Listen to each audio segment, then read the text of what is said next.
এখানে একটা সাংঘাতিক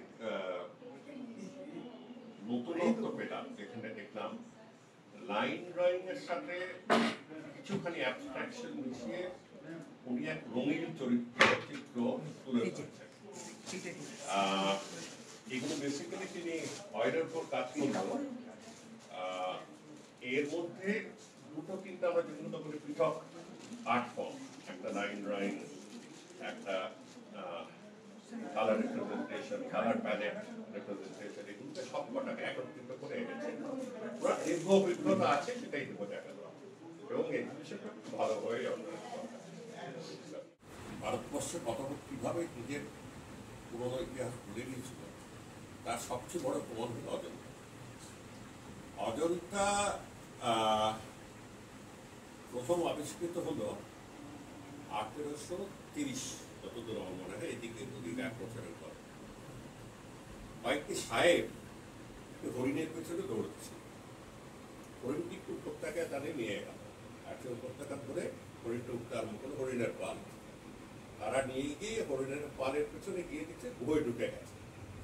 সেখানে মশাল জ্বালিয়ে ক্যাপ্টেন উইলিয়াম স্মিথ অবাক হয়ে গেলেন, ছবিতে চাকু দিয়ে নিজের নামটি লিখে দিয়ে গেলেন।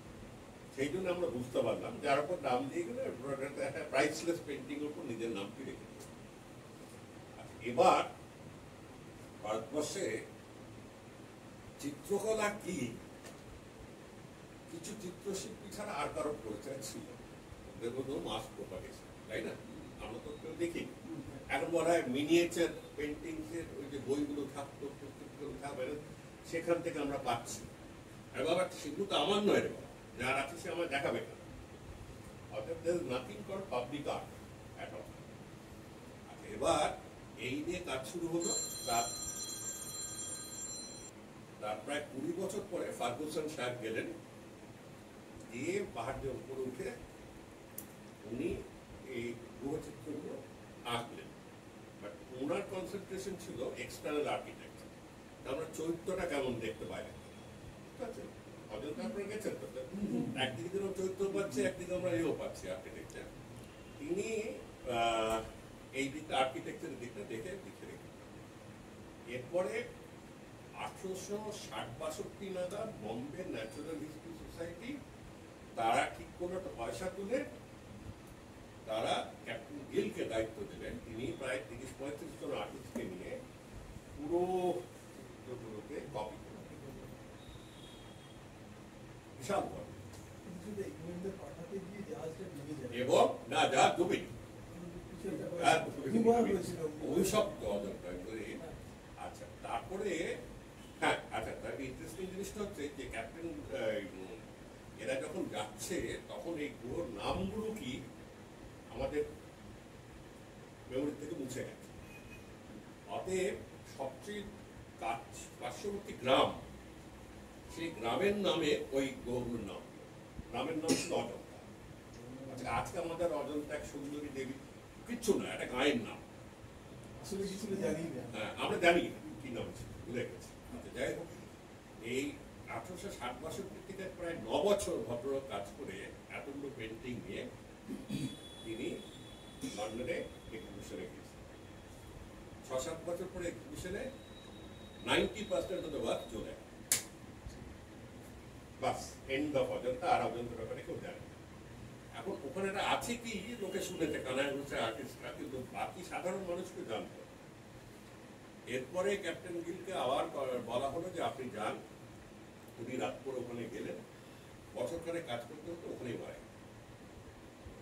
এরপরে নতুন আর একটা সিরিজ শুরু হবে। সেকেন্ড অ্যাটেম্পট হলো 1890-95 নাগাদ আবার। This attempt was also taken to Kensington gardens and it was damaged. কিছু পেন্টিং এখনো ভিক্টোরিয়ান অ্যালবার্ট মিউজিয়ামে আছে, আমি দেখেছি, কিন্তু পাবলিকের কাছে কিছুতেই বেরিয়ে আসছে না, বেরোতে পারছে। তখন লেডি হেরিংহ্যাম পৌঁছে গেলেন 1910-11। লেডি হেরিংহ্যাম বলে উৎসাহী ভদ্রমহিলা নিয়ে তিনি তখন বললেন সিস্টার নিবেদিতা। আর সিস্টার নিবেদিতার একটা গুণ ছিল ওই গায়ের জোরে কাজ করবে। সবাইকে তুই করে উনি জোর করে পাঠালেন নন্দলাল বোস আর তাকে অসিত খান। এবার গল্প হলো যে 1911 নাগাদ উনি জগদীশ বোসকে নিয়ে গরুর গাড়ি করে অযোধ্যার দিকে যাচ্ছিলেন দেখবার জন্য দুই ছোকরা কি করছে।